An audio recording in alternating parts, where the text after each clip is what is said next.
बीती नहीं यद्यपि अभी तक है निराशा की निशा, है किंतु आशा भी कि होगी दीप्त फिर प्राची दिशा।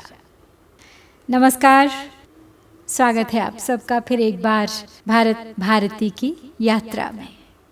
भविष्यत खंड है, अंतिम पड़ाव है।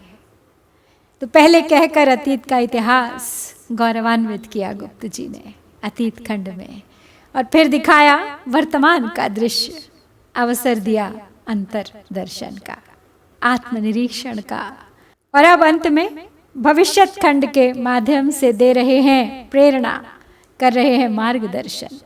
अब आत्म परीक्षण का समय है, क्योंकि इससे जुड़ी है भारत के उन्नत भविष्य की आशा। बीती नहीं यद्यपि अभी तक है निराशा की निशा, है किंतु आशा भी के होगी दीप्त फिर प्राची दिशा।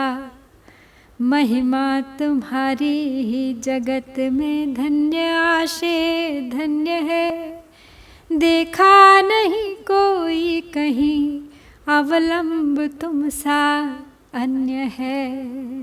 कहते हैं गुप्त जी कि निराशा की काल रात्रि यद्यपि अभी समाप्त नहीं हुई है, फिर भी अंधकार अब उतना घना नहीं है। दुर्भाग्य के बादल छंट रहे हैं, एक आशा जग रही है कि दीप्तिमान होगा फिर पूर्वांचल से सूर्य, पूर्व दिशा यानी प्राची से फिर बरसेगा सोना, पहुंचेगी फिर एक बार पश्चिम तक, हर दिशा तक उसकी चमक। भारत में फैलेगा शिक्षा का, ज्ञान का प्रकाश, जो मिटाएगा सदियों से व्याप्त अज्ञान और अशिक्षा के अंधकार को, स्फूर्ति भरेगा तन मन में, तोड़कर चिरकाल की तंद्रा। महिमा तुम्हारी ही जगत में धन्य आशे धन्य है, देखा नहीं कोई कहीं अवलंब तुम सा अन्य है। आशा से बड़ी कोई चीज नहीं। कहते हैं आशा अपने आप में बहुत बड़ा, या कहें कि सबसे बड़ा भाव है मानव मन का। उसी आशा को संबोधित किया है यहाँ गुप्त जी ने ये कहकर कि तुम्हारी महिमा धन्य है, अपार है, तुम्हारे समान कोई सहारा नहीं, कोई आधार, कोई अवलंब नहीं है मनुष्य का। आशा ही वास्तव में जीवन की प्रेरणा है, आशा ही सिखाती है कर्तव्य, आशा ही दिखाती है उस ओर बढ़ने की दिशा। यहाँ पर जयशंकर प्रसाद जी की कामायनी का उदाहरण दिए बिना नहीं रहा जाएगा मुझसे, जिसमें एक संपूर्ण सर्ग आशा के भाव को समर्पित है, जिसके कारण हुआ मनु द्वारा नवीन संस्कृति का विकास।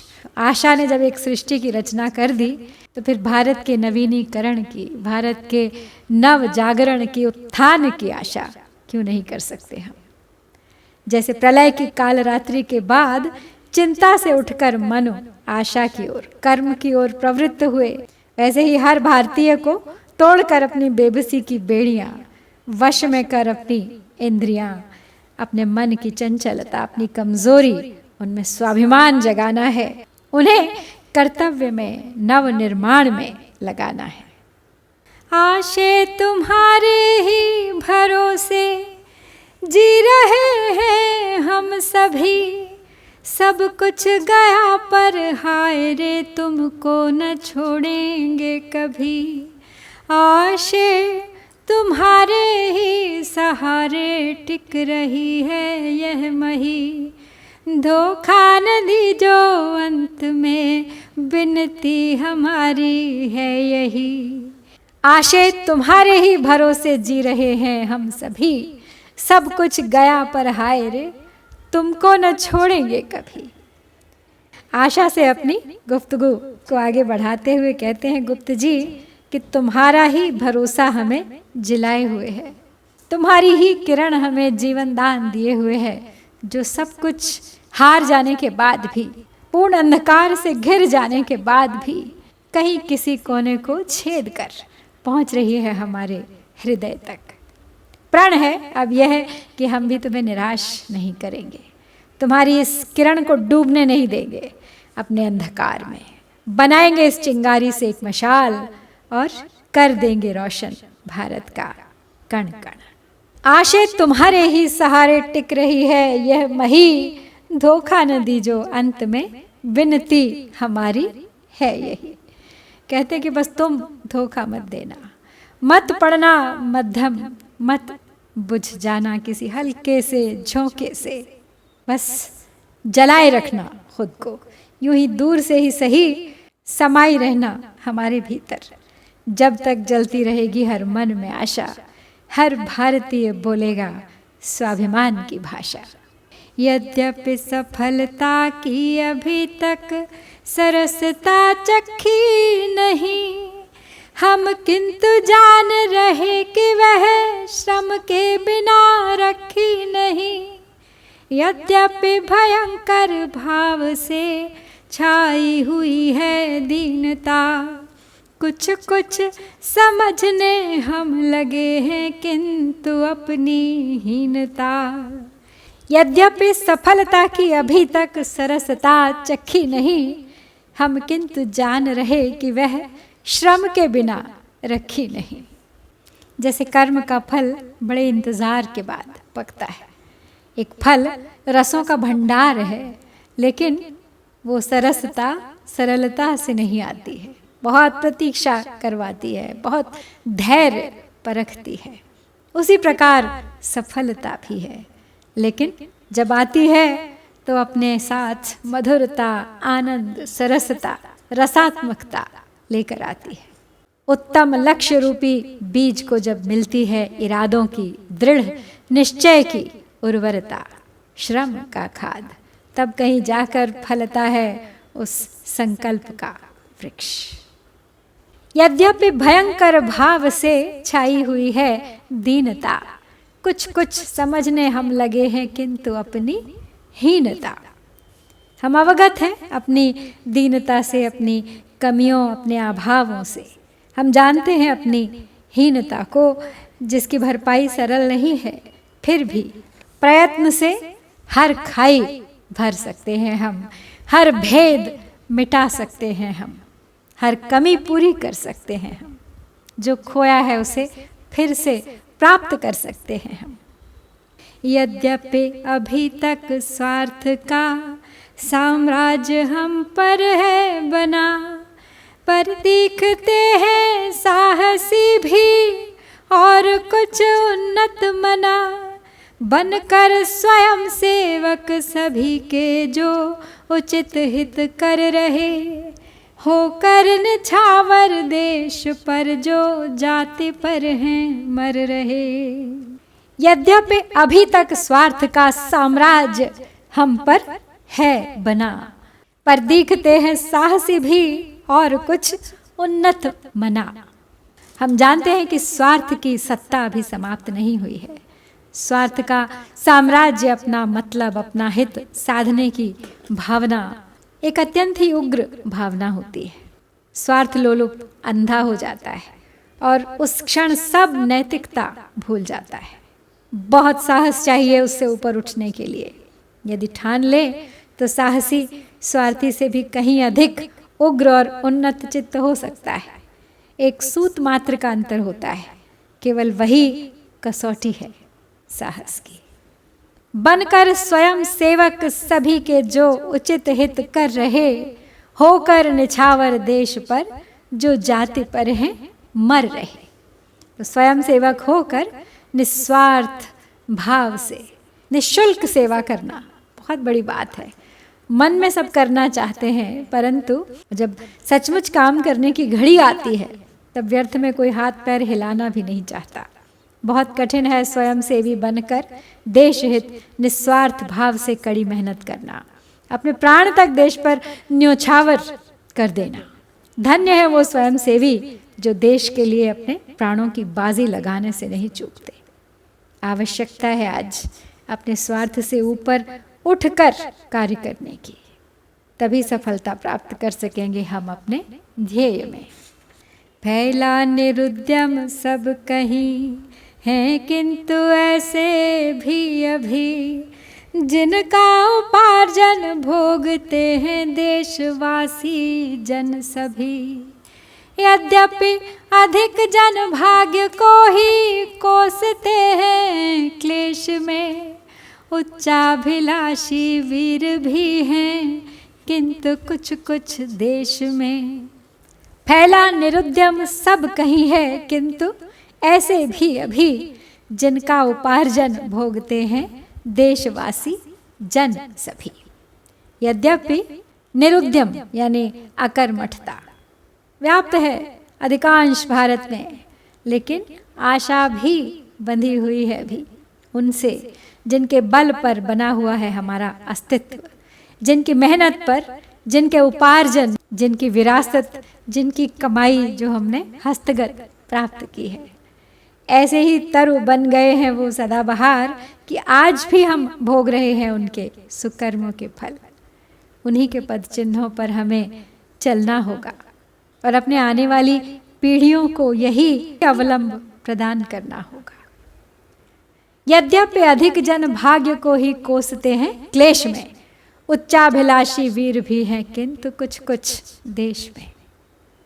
एक आदत सी बन गई है हमारी कि कुछ भी हुआ अथवा नहीं भी हुआ उसे विधाता पर थोप देते हैं और भाग्य को कोस कोस कर शांत कर लेते हैं अपने आप को, अपने भीतर की उद्विग्नता को। लेकिन यदि भारत अब भी आशान्वित है, अभिलाषी है विश्व का नेतृत्व करने का, तो उनके बल पर जिन्होंने भाग्य का अवलंब नहीं लिया, अपितु अपने भीतर की उद्विग्नता को अपना अस्त्र बनाया और प्रयत्न किया और कर रहे हैं कि देश का खोया हुआ गौरव, उसका सम्मान, उसका स्थान, उसका स्वाभिमान पुनः लौटा सके। हम आज केवल उन्हीं के कारण हैं जिन्होंने भारत का नाम मिटने नहीं दिया। एक विरासत छोड़ गए हैं और एक दायित्व भी दे गए हैं हमें उसे उनकी धरोहर मानकर सहेज कर रखना है और उसकी बढ़ोतरी करनी है, ना कि ह्रास। है हीन शिक्षा की दशा पर दृष्टि उस पर भी गई, फैला रहा है धूम हिंदू विश्वविद्यालय नई। श्री मालवीय समान नेता भूप मिथिलेश्वर यथा, देशार्थ भिक्षुक बन रहे हैं धन्य हैं वे सर्वथा। है हीन शिक्षा की दशा पर दृष्टि उस पर भी गई, फैला रहा है धूम हिंदू विश्वविद्यालय नई। तो शिक्षा की दशा में भी सुधार के लक्षण दिखाई दे रहे हैं। महामना मदन मोहन मालवीय द्वारा काशी में हिंदू विश्वविद्यालय की, काशी यानी वाराणसी, बनारस में हिंदू विश्वविद्यालय की स्थापना एक बहुत बड़ा कदम है इस दिशा में। बसंत पंचमी पर माँ सरस्वती के चरणों में इसे उस काल का सर्वोच्च समर्पण कहा जा सकता है जिसका मुख्य उद्देश्य था हिंदू शास्त्र व संस्कृत साहित्य की शिक्षा का प्रचार प्रसार, प्राचीन भारत की संस्कृति सभ्यता की रक्षा तथा नवीन युग के अनुरूप उसका निर्देशन। इसके साथ साथ भारतीय घरेलू उद्योगों को बढ़ावा देना, अनुसंधान को नई दिशा प्रदान करना, और सबसे महत्वपूर्ण था धर्म तथा नीति को शिक्षा का आवश्यक अंग मानकर नवयुवकों में सुंदर चरित्र का गठन करना। कहा जाता है कि सन 1909 ईस्वी में कुंभ मेले में मालवीय जी ने त्रिवेणी संगम पर भारत भर से आई जनता के बीच अपने संकल्प को दोहराया और वहीं एक वृद्धा ने सबसे पहले 1 पैसा चंदे के रूप में दिया।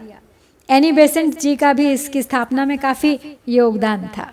दरभंगा के महाराज रामेश्वर सिंह ने भी अपनी योजना छोड़ मालवीय जी का साथ दिया इस विश्वविद्यालय की स्थापना में।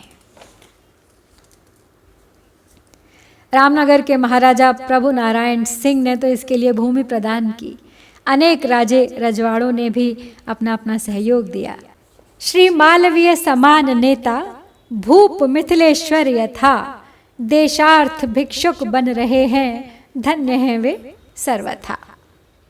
इसीलिए कहा गया है कि देशार्थ वे भिक्षुक तक बन गए। किसी ने धन जमीन, किसी ने दिया तकनीकी सहयोग, तो कोई साथ खड़ा रहा बनकर मानसिक अवलंब। आभारी हैं हम उनके जिन्होंने त्याग स्वार्थ भारत के लिए शिक्षा का एक स्तंभ, एक आदर्श, एक मंदिर स्थापित किया। यद्यपि कृपण के अपव्ययी ही है धनी मानी यहाँ, सत्कार्य में सर्वस्व के भी किंतु है दानी यहाँ। देशों नरेशों की दशा यद्यपि अभी बदली नहीं, पर सर सयाजी राव सम आदर्श नृप भी हैं यही। यद्यपि कृपण के अपव्ययी ही हैं धनी मानी यहाँ, सत्कार्य में सर्वस्व के भी किंतु हैं दानी यहाँ। अब बात कर रहे हैं गुप्त जी हमारे आदर्शों की।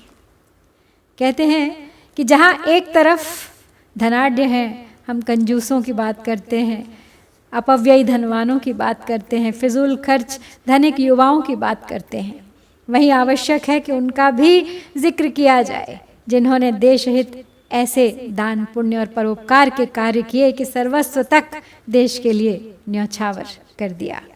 आदर्श बने हमारे, जैसे कि सर तारकनाथ पालित एक उदाहरण है। वो बंगाल के एक वकील थे। बंगाल विभाजन के बाद वे स्वदेशी आंदोलन से जुड़े और कलकत्ता व जादवपुर विश्वविद्यालयों की स्थापना के पीछे वे प्रमुख व्यक्ति थे। भारत की राष्ट्रीय शिक्षा परिषद NCE की स्थापना में उनका महत्वपूर्ण योगदान था। राष्ट्रवाद के प्रबल समर्थक तारकनाथ पालित जी ने रासबिहारी घोष तथा अन्य स्वतंत्रता सेनानियों के साथ स्वदेशी आंदोलन में भी बढ़ चढ़कर योगदान दिया था, और तभी उन्होंने बंगाल तकनीकी संस्थान BTU की भी नींव रखी थी। सोचिए उस काल में कलकत्ता विश्वविद्यालय को उनके द्वारा दिया गया 15 लाख का दान, जो उनकी जीवन भर की संचित पूंजी थी। ये दानवीरता की पराकाष्ठा नहीं तो और क्या है। ब्रिटिश सरकार ने भी उन्हें 1913 में नाइट की उपाधि यानी सर से नवाजा था। उनकी दान की गई भूमि पर वर्तमान में विधि विभाग का भवन है। देशों नरेशों की दशा यद्यपि अभी बदली नहीं, पर सर सयाजी राव सम आदर्श नृप भी हैं यही। यूं तो राजे रजवाड़ों की आर्थिक और मानसिक दशा में बहुत अधिक परिवर्तन नहीं आया था, किंतु अनेक राजाओं जैसे सयाजी राव सरीखों ने अपना उदाहरण प्रस्तुत कर भारत को गौरवान्वित करने की ओर अपने कदम बढ़ाने आरंभ किए थे। आधुनिक भारत के निर्माण प्रक्रिया के एक शिल्पी माने जाने वाले वडोदरा रियासत के महाराजा सयाजी राव गायकवाड़ बड़े ही विद्वान एवं दूरदर्शी थे। उन्होंने बनारस हिंदू विश्वविद्यालय में केंद्रीय पुस्तकालय की स्थापना के लिए दान दिया। उस पुस्तकालय को उन्हीं का नाम भी दिया गया।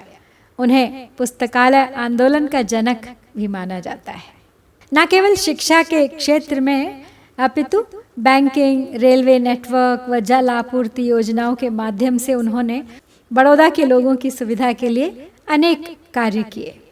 वो बैंक ऑफ बड़ौदा, जो पहले विजया बैंक था, उसके संस्थापक थे। तो वडोदरा का कामती पार्क, जिसे अब सयाजी पार्क कहते हैं, वडोदरा शहर के लिए उनका एक अनुपम उपहार था। संगीत, नृत्य व अन्य कला क्षेत्रों के उत्थान में भी उनका योगदान कम नहीं था। यद्यपि समय के फेरने वे दिव्य गुण छोड़े नहीं है, किंतु अब भी देश में आदर्श कुछ थोड़े नहीं। यदि जन्म लेते थे महात्मा भीष्म तुल्य कभी यहाँ, तो जन्मते हैं कुछ दृढ़ व्रत लोकमान्य अभी यहाँ। यद्यपि समय के फेरने वे दिव्य गुण छोड़े नहीं है, किंतु अब भी देश में आदर्श कुछ थोड़े नहीं।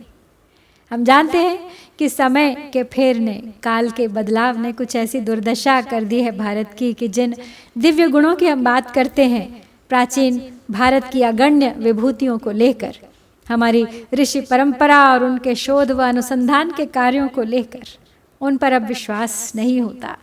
किंतु जाते जाते भी उस दिव्यता ने कहीं कहीं अपनी चमक छोड़ी है।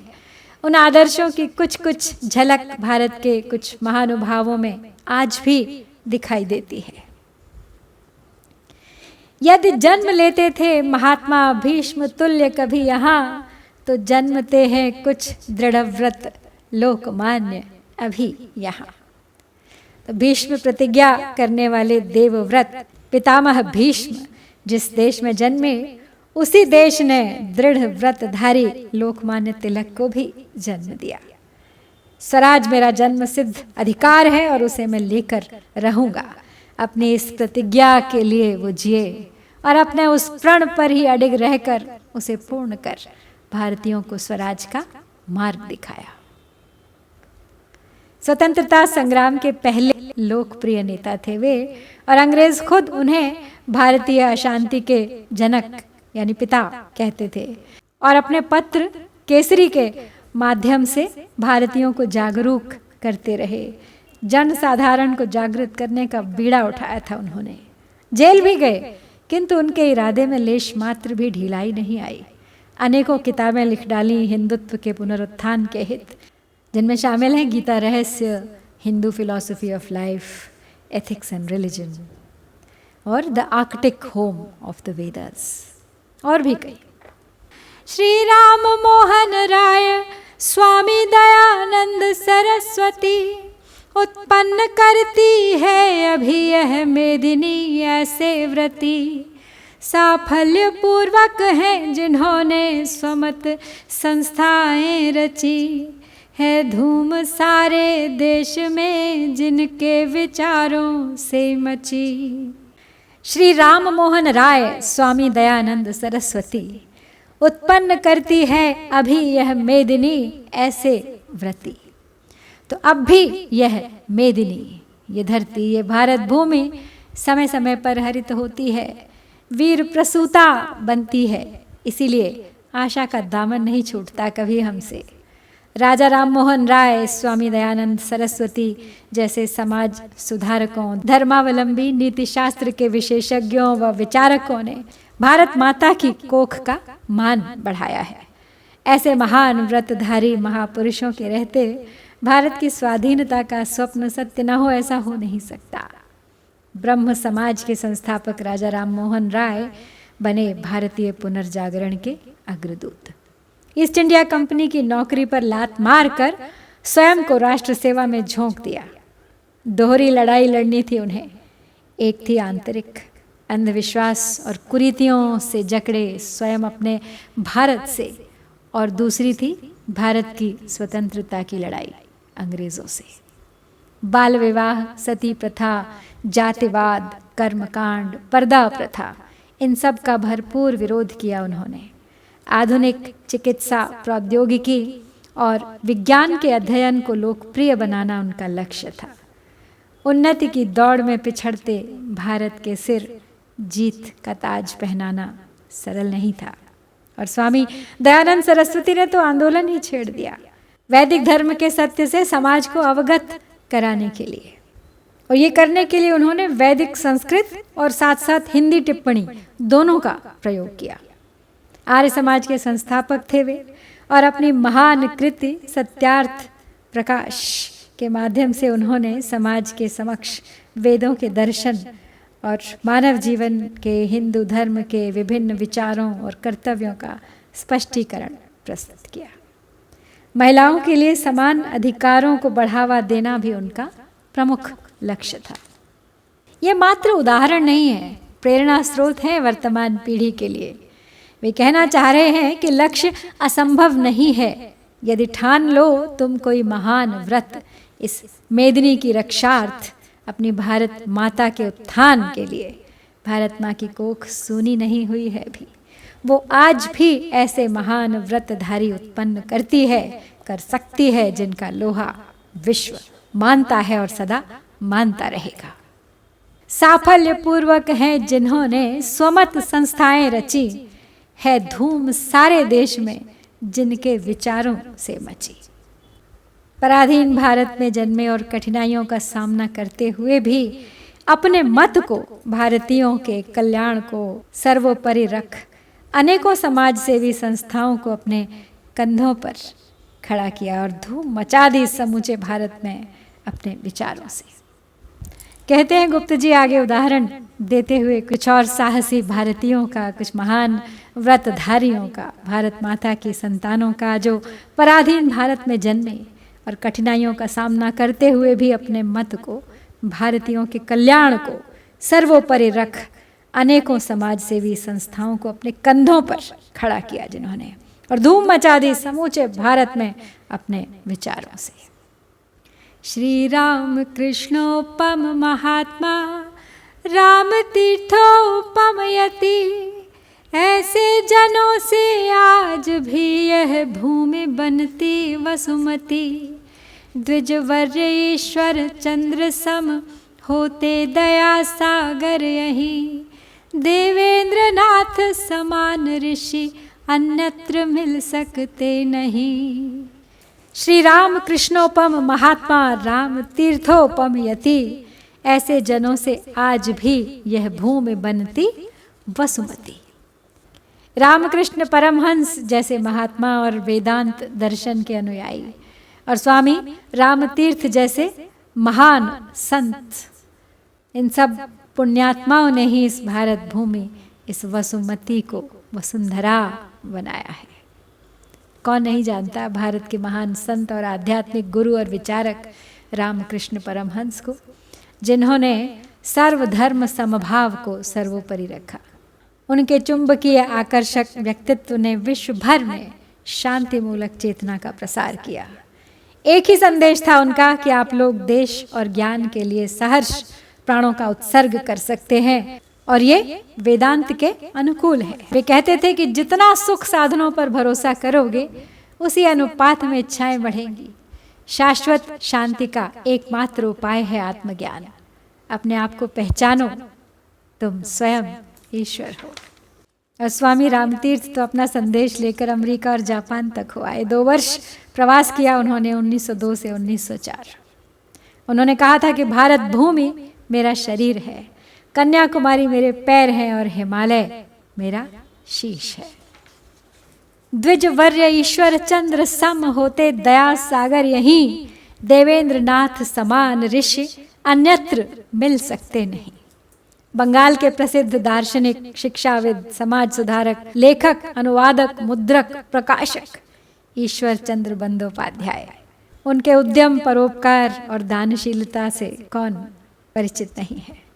संस्कृत भाषा और दर्शन यानी फिलॉसफी में अगाध पांडित्य के कारण ही विद्यार्थी जीवन में ही उन्हें विद्या सागर की उपाधि प्राप्त हो गई थी। ईश्वरचंद विद्या सागर। उनकी सोच, उनकी विचारधारा इतनी उत्कृष्ट थी कि आरंभिक आर्थिक रुकावटों ने भी उन्हें कृपण नहीं होने दिया, अपितु दया का सागर बना दिया। नारी शिक्षा, विधवा पुनर्विवाह के प्रबल समर्थक थे वे। यहाँ तक कि अपने इकलौते बेटे का विवाह उन्होंने एक विधवा से ही कर दिया था। और यदि महर्षि देवेंद्रनाथ ठाकुर की बात की जाए तो वे भी बंगाल की भूमि का ही एक अनुपम उपहार थे भारत को। हिंदू दार्शनिक, ब्रह्म समाजी तथा धर्म सुधारक थे। ब्रह्म समाज के संस्थापकों में से एक थे वे। नवीन युग में भी ऋषि परंपरा का निर्वाह हो सकता था, यह सिद्ध कर दिखाया था उन्होंने। 22 वर्ष की उम्र में तत्वबोधिनी सभा की स्थापना की थी उन्होंने, जिसका मुख्य ध्येय था ब्राह्म धर्म का पाठ, मौलिक शास्त्रों का ज्ञान व वर्तमान समय में उनके परिवर्तन के विषय में अध्ययन। भगवत भजन व प्रवचन इत्यादि उन्होंने चारों वेदों का गहन अध्ययन किया था और उनकी प्रतिलिपियां भी बनाई थी। असंभव है ऐसी प्रतिभा का अन्यत्र होना, और जब ऐसे उदाहरण हमारे समकक्ष हैं तो हम क्यों नहीं उस परंपरा को कायम रख सकते।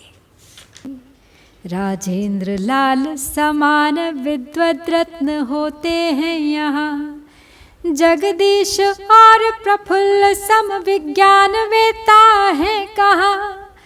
प्राचीन विषय ज्ञान में भांडार कर से ज्ञात हैं, गणितज्ञ बापू देव बारहस्पत्य सम विख्यात हैं। राजेंद्र लाल समान विद्वद रत्न होते हैं यहाँ, जगदीश और प्रफुल्ल सम विज्ञान वेत्ता हैं कहाँ। बंगाल के ही एक और लाल राजा राजेंद्र लाल मित्र का उदाहरण दे रहे हैं गुप्त जी यहाँ पर, जो बंगाल के पुनर्जागरण के अग्रदूत थे।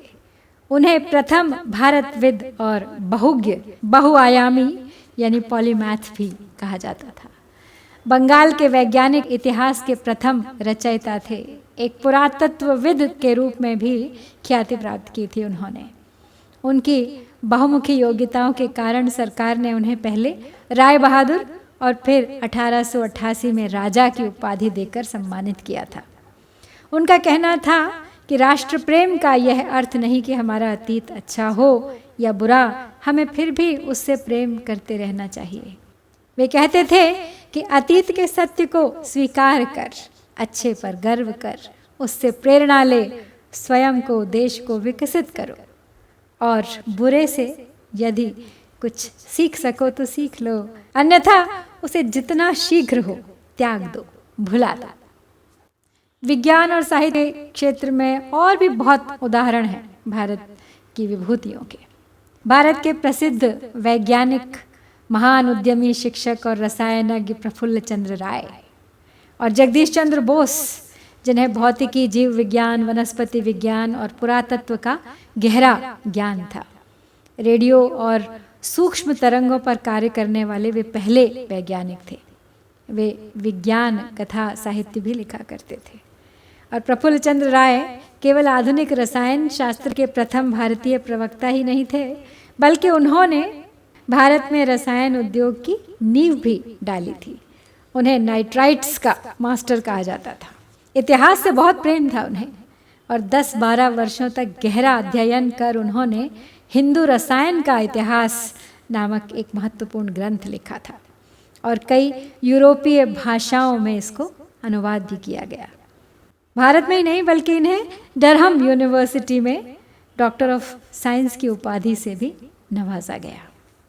प्राचीन विषय ज्ञान में भांडारकर से ज्ञात हैं, गणितज्ञ बापूदेव बारहस्पत्य सम विख्यात हैं।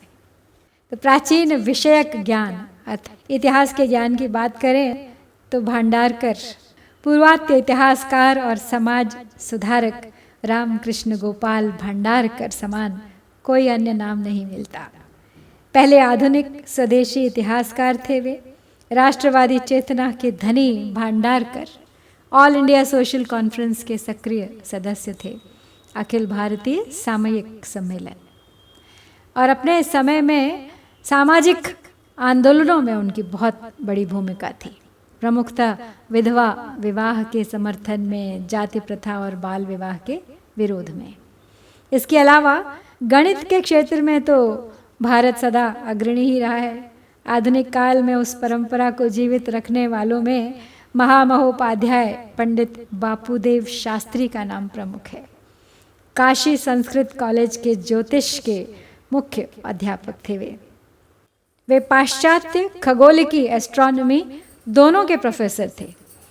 भास्कराचार्य के सिद्धांत शिरोमणि का अनुवाद इन्होंने ही किया था। बीज गणित, अंक गणित, रेखा गणित यानी अलजेब्रा, अरिथमेटिक और ज्योमेट्री सभी में महारत हासिल थी उन्हें। भारतीय ज्योतिष और खगोल शास्त्र के आकाश में देवगुरु बृहस्पति के समान स्थान था उनका। नीतिज्ञ दिनकर और माधव राव सम सम्मान्य हैं, कानून के विद्वान डॉक्टर घोष तुल्य वदान्य है। श्री गोखले गांधी सदृश नेता महामतिमान है, वक्ता विजय घोषक हमारे श्री सुरेंद्र समान हैं। नीतिज्ञ दिनकर और माधव राव सम्मान्य हैं, कानून के विद्वान डॉक्टर घोष तुल्य वदान्य हैं। नीतिज्ञ अर्थात राजनयिक, राजनीति विशारद, नीति को जानने वाला, नीति शास्त्र का ज्ञाता, सदाचारी। और इस श्रेणी में उदाहरण दिया है गुप्त जी ने दिनकर का, रामधारी सिंह दिनकर का, जो न केवल उत्कृष्ट श्रेणी के कवि थे, राष्ट्र कवि थे भारत के, लेकिन साथ ही साथ राज्यसभा के सदस्य भी थे। उनकी ताकत ही यह थी कि राष्ट्रहित को वह सर्वोपरि मानते थे, न कि राजनैतिक फायदे अथवा नुकसान को। उनके राजनैतिक विचारों को किसी एक खांचे में डालकर नहीं देखा जा सकता। उनके विचार व्यावहारिक थे, उनमें जड़ता नहीं थी, समयानुकूल थे, परिस्थितियों के हिसाब से बदलने को तैयार थे। कभी थोड़े से मार्क्सवादी तो कभी थोड़े से गांधीवादी, या थोड़े से समाजवादी, थोड़े से क्रांति धर्मी, और कभी थोड़े से परंपरावादी थे दिनकर। उनकी कविताएं कुरुक्षेत्र, रश्मिरथी और परशुराम की प्रतीक्षा में नीति व्यवस्था के बड़े बड़े सबक सिखाए हैं उन्होंने। तब राजनयिकों की बात चल रही है तो उसके अतिरिक्त माधवराव का नाम भी राजनैतिक इतिहास में कुशल नीतिज्ञों में गिना जाता है।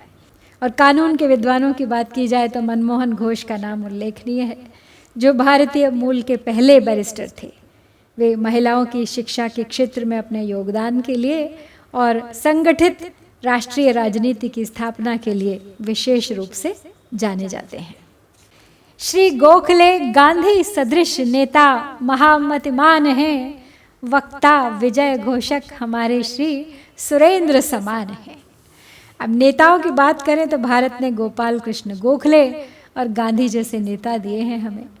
मतिमान, बुद्धिमान, देशहित को अपना तन मन धन मान सब न्यौछावर करने वाले। गोखले जी को तो गांधी जी अपना राजनैतिक गुरु मानते थे। इतने कुशल वक्ता थे वे कि पूरा भारतीय समाज स्वतः ही चल पड़ता था उनके पीछे।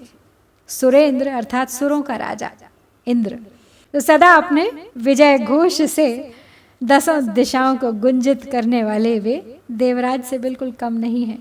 उनके शब्दों की शक्ति और ऐसे ही शब्द बाण आवश्यक हैं भारत के लिए आज भी, जो भेद दें शत्रु का सीना, उमड़ पड़े जिनके पीछे एक विशाल जनसागर, एक अजेय जनसेना। निज शक्ति भारत भूमि ने अब भी सभी खोई नहीं, सत्कवि रविंद्र समान अब भी विश्व में कोई नहीं। अवनींद्र रवि वर्मा सदृश हैं चित्रकर होते यहीं, प्रख्यात है श्री म्हात्रे सम मूर्तिकार सभी कहीं। निज शक्ति भारत भूमि ने अब भी सभी खोई नहीं, सत्कवि रविंद्र समान अब भी विश्व में कोई नहीं। भारत भूमि ने अपनी आत्मशक्ति को, अपनी संकल्प शक्ति को, अपनी साहित्यिक विशिष्टता को खोया नहीं है अभी। अनेक सुषुप्तियों से भी बलवान है एक जागृत व्यक्तित्व, जो अपनी प्रतिभा से जगा सकता है भारत का भाग्य। सतकवि गुरुदेव रविंद्रनाथ ठाकुर के समान विद्वान कवि, साहित्यकार और दार्शनिक तो विश्व भर में कोई खोजने पर भी नहीं मिलेगा। एक सच्चे युग दृष्टा थे वे, जिनका लोहा अंग्रेजों ने भी माना। नोबेल पुरस्कार साहित्य के लिए दिया गया था उन्हें। सर की उपाधि दी गई थी उन्हें, जो उन्होंने जलियांवाला बाग हत्याकांड के विरोध में लौटा दी थी अंग्रेजों को। अवनींद्र रवि वर्मा सदृश हैं चित्रकर होते यहीं, प्रख्यात हैं श्री म्हात्रे सम मूर्तिकार सभी कहीं। तो न केवल साहित्य और विज्ञान अपितु ललित कलाओं के क्षेत्र में भी भारत की विरासत गर्व करने योग्य है, जिनमें बंगाल की धरती पर जन्मे अवनींद्र नाथ ठाकुर का नाम बंगाल स्कूल ऑफ आर्ट्स के स्थापक थे। वे सबसे अग्रणी है। वे Indian society of oriental art के मुख्य चित्रकार और संस्थापक भी थे। वे गुरुदेव रविंद्रनाथ ठाकुर के भतीजे थे। भारतीय कला में स्वदेशी मूल्यों के पहले बड़े समर्थक थे वे अपनी चित्रकला भारत माता के लिए विशेषकर जाने जाते हैं। उनके अलावा राजा रवि वर्मा के नाम से तो भला कौन भारतीय परिचित नहीं है। उन्होंने हमारे साहित्य व संस्कृति के पात्रों का चित्रण किया। उनकी विशेषता थी हिंदू महाकाव्यों और धर्म ग्रंथों पर बनाए गए चित्र। हिंदू देवी देवताओं का बहुत ही प्रभावशाली चित्रण किया है उन्होंने। वडोदरा गुजरात स्थित लक्ष्मी विलास महल के संग्रहालय में उनके चित्रों का बहुत बड़ा संग्रह है। और मूर्तिकला के क्षेत्र में अगर बात करें तो मुंबई के गणपतराव म्हात्रे का नाम अपने आप में एक मिसाल है। अभी हाल ही में एक जगह पढ़ा था कि उनके प्रपौत्र डॉक्टर हेमंत उनकी बनाई गई सभी 372 मूर्तियों का पता लगाने के लिए प्रयासरत हैं। 280 को वो खोज चुके हैं। इनकी इन मूर्तियों ने 19वीं शताब्दी में मंदिर पथगामिनी यानी मंदिर तक की मूर्ति श्रृंखला के साथ कला की दुनिया में एक तूफान ला दिया था। गायक पलुस्कर सत्यबाला तुल्य होते हैं अभी, वादन कला पर मूढ़ पशु भी भूलते सुध बुध सभी। खर शस्त्र धारों पर यहाँ होता अभी तक नृत्य है, करता विमुग्ध विदेशियों को ललित कौशल कृत्य है। यदि गायकी की बात करें, हिंदुस्तानी शास्त्रीय संगीत के क्षेत्र की एक विशिष्ट प्रतिभा थे पलुस्कर जी, विष्णु दिगंबर पलुस्कर। उनका नाम स्वर्णाक्षरों में रचित है। पलुस्कर जी ने स्वतंत्रता संग्राम के दिनों में महात्मा गांधी की सभाओं सहित विभिन्न मंचों पर रामधुन और वंदे मातरम गाकर देश की आवाज़ को और बुलंद किया और अनगिनत कलाकारों को प्रोत्साहित भी किया। लाहौर में गांधर्व विद्यालय स्थापित किया था उन्होंने और अपने समय की तमाम धुनों की स्वर लिपियों का संग्रह तैयार कर संगीत शिक्षा के लिए एक बहुत महत्वपूर्ण योगदान दिया पलुस्कर जी ने। और दूसरा उदाहरण इस क्षेत्र में है सत्यबाला देवी का, जो बिहार के एक जमींदार की बेटी थी और 1900 के दशक की शुरुआत में वे एक संगीतकार थी, जबकि स्त्रियों को संगीत कला के क्षेत्र में पदार्पण करना तक कठिन था। उस समय में अपना नाम बनाना तो असंभव सा ही प्रतीत होता है, लेकिन सत्यबाला ने वो कर दिखाया। उनकी पुत्री लीला देसाई भी अपने समय की बहुत बड़ी अभिनेत्री थी। और अब यदि वादन कला की बात करें तो वादन कला इतनी उत्कृष्ट है भारतीय कलाकारों की कि मूढ़ पशु पक्षी भी अपनी सुध बुध खो बैठते हैं। पेड़ पौधे भी अधिक फूलते फलते हैं संगीत सुनकर, और यह भी सुना है कि गाय भैंस अधिक दूध देती हैं जब कोई वाद्य बज रहा हो। खर शस्त्र धारों पर यहाँ होता अभी तक नृत्य है, करता विमुग्ध विदेशियों को ललित कौशल कृत्य है। अब नृत्य कला की तो बात ही क्या है, चाहे शस्त्रों की धार पर थिरकते कदम हो या फिर जलते हुए अंगारों पर, कुछ मुश्किल नहीं है हमारे नर्तकों के लिए। दो लट्ठों के बीच बंधी पतली सी रस्सी पर चलना और नाचना तो खेल खेल में ही कर जाते हैं हमारे नट। विदेशी मुग्ध हो जाते हैं हमारे नर्तकों के ललित कौशल को देख के। अप्रतिम प्रतिभा का धनी है हमारा देश, तो क्यों हम ग्रस्त रहें किसी भी तरह की हीन भावना से। दिन दिन नए आदर्श बहुविध हीनता का हर रहे, है माए सोर समान देशी राज्य उन्नति कर रहे। सब प्रांत मिलकर प्रेम पूर्वक योग देते हैं जहाँ, हैं बन रही देशोपकारक सभ्य संस्थाएं यहाँ। दिन दिन नए आदर्श बहुविध हीनता को हर रहे, है मैसूर समान देशी राज्य उन्नति कर रहे। नित्य नए आदर्श स्थापित कर रहे हैं हम भारतीय, जो सदियों से भरी हमारे भीतर की हीन भावना का नाश कर रहे हैं, और इस सिलसिले को हमें बनाए रखना है।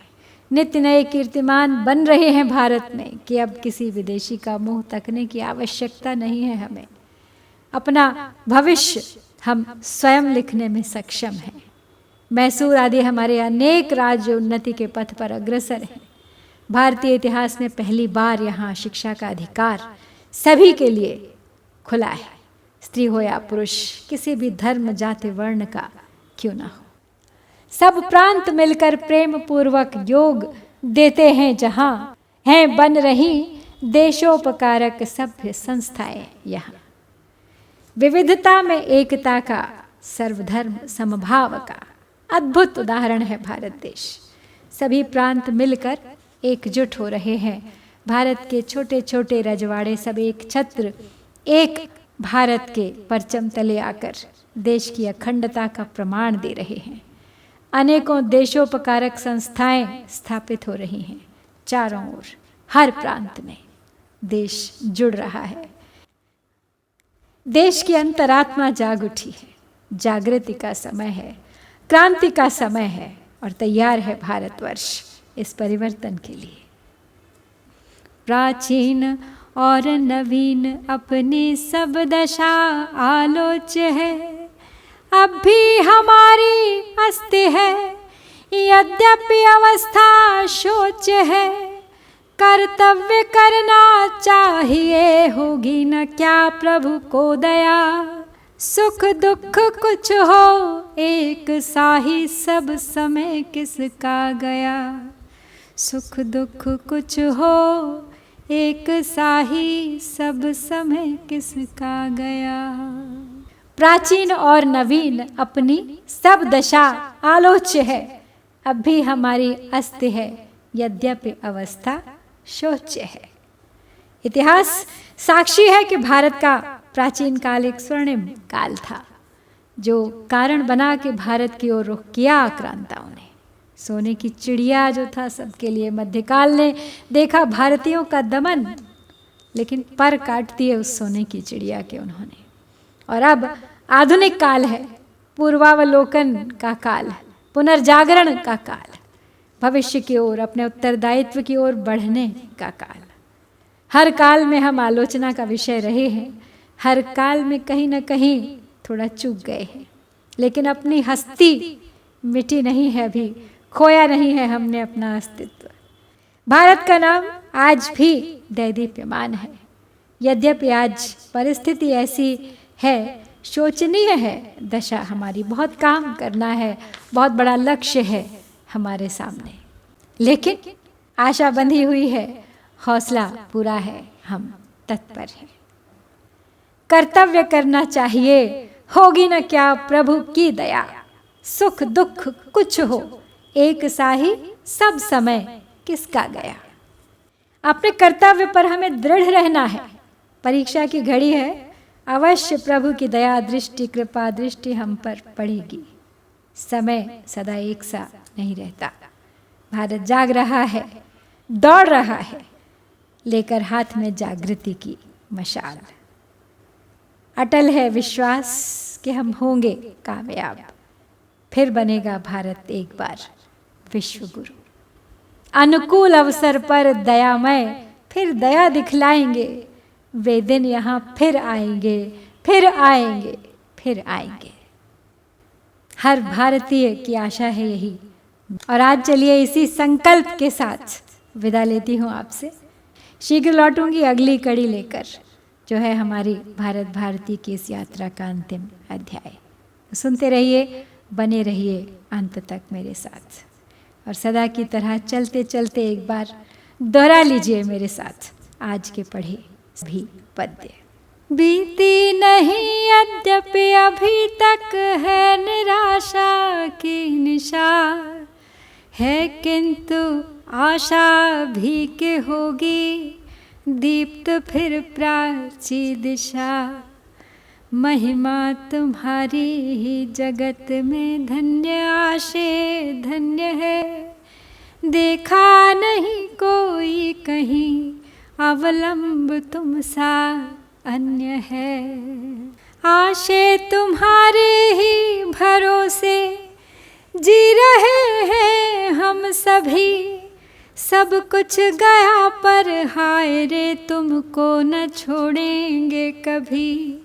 आशे तुम्हारे ही सहारे टिक रही है यह मही, धोखा न दीजो अंत में विनती हमारी है यही।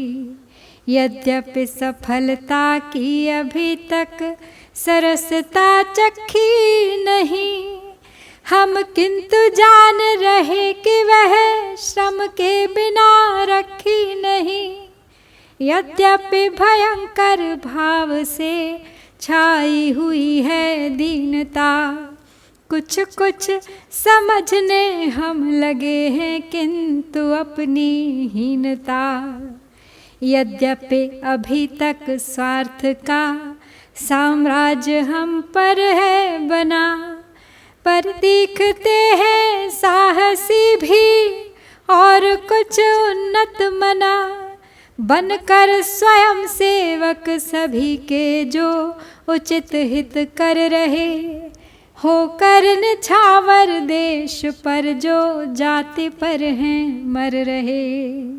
फैला निरुद्यम सब कहीं हैं, किंतु ऐसे भी अभी जिनका उपार्जन भोगते हैं देशवासी जन सभी। यद्यपि अधिक जन भाग्य को ही कोसते हैं क्लेश में, उच्चाभिलाषी वीर भी हैं किंतु कुछ कुछ देश में। है हीन शिक्षा की दशा, पर दृष्टि उस पर भी गई। फैला रहा है धूम हिंदू विश्वविद्यालय नई। श्री मालवीय समान नेता भूप मिथिलेश्वर यथा, देशार्थ भिक्षुक बन रहे हैं धन्य हैं वे सर्वथा। यद्यपि कृपण के अपव्ययी ही है धनी मानी यहाँ, सत्कार्य में सर्वस्व के भी किंतु है दानी यहाँ। देशों नरेशों की दशा यद्यपि अभी बदली नहीं, पर सर सयाजी राव सम आदर्श नृप भी हैं यहीं। यद्यपि समय के फेरने वे दिव्य गुण छोड़े नहीं है, किंतु अब भी देश में आदर्श कुछ थोड़े नहीं। यदि जन्म लेते थे महात्मा भीष्म तुल्य कभी यहाँ, तो जन्मते हैं कुछ दृढ़ व्रत लोकमान्य अभी यहाँ। श्री राम मोहन राय स्वामी दयानंद सरस्वती, उत्पन्न करती है अभी यह मेदिनी ऐसे व्रती। साफल्य पूर्वक हैं जिन्होंने स्वमत संस्थाएं रची, है धूम सारे देश में जिनके विचारों से मची। श्री राम कृष्णोपम महात्मा राम तीर्थोपम यति, ऐसे जनों से आज भी यह भूमि बनती वसुमती। द्विजवर्य ईश्वर चंद्र सम होते दया सागर यहीं, देवेंद्र नाथ समान ऋषि अन्यत्र मिल सकते नहीं। राजेंद्र लाल समान विद्वद् रत्न होते हैं यहाँ, जगदीश और प्रफुल्ल सम विज्ञान वेता है कहाँ। प्राचीन विषय ज्ञान में भांडार कर से ज्ञात हैं, गणितज्ञ बापू देव बारहस्पत्य सम विख्यात हैं। नीतिज्ञ दिनकर और माधव राव सम सम्मान्य हैं, कानून के विद्वान डॉक्टर घोष तुल्य वदान्य है। श्री गोखले गांधी सदृश नेता महामतिमान है, वक्ता विजय घोषक हमारे श्री सुरेंद्र समान है। निज शक्ति भारत भूमि ने अब भी सभी खोई नहीं, सत्कवि रवींद्र समान अब भी विश्व में कोई नहीं। अवनींद्र रवि वर्मा सदृश हैं चित्रकर होते यहीं, प्रख्यात है श्री म्हात्रे सम मूर्तिकार सभी कहीं। गायक पलुस्कर सत्यबाला तुल्य होते हैं अभी, वादन कला पर मूढ़ पशु भी भूलते सुध बुध सभी। खर शस्त्र धारों पर यहाँ होता अभी तक नृत्य है, करता विमुग्ध विदेशियों को ललित कौशल कृत्य है। दिन दिन नए आदर्श बहुविध हीनता का हर रहे। है माए सोर समान देशी राज्य उन्नति कर रहे। सब प्रांत मिलकर प्रेम पूर्वक योग देते हैं जहाँ। हैं बन रही देशोपकारक सभ्य संस्थाएं यहाँ। प्राचीन और नवीन अपनी सब दशा आलोच्य है। अब भी हमारी अस्ति है यद्यपि अवस्था शोच्य है। कर्तव्य करना चाहिए होगी न क्या प्रभु को दया। सुख दुख कुछ हो एक साही सब समय किसका गया। सुख दुख कुछ हो एक साही सब समय किसका गया।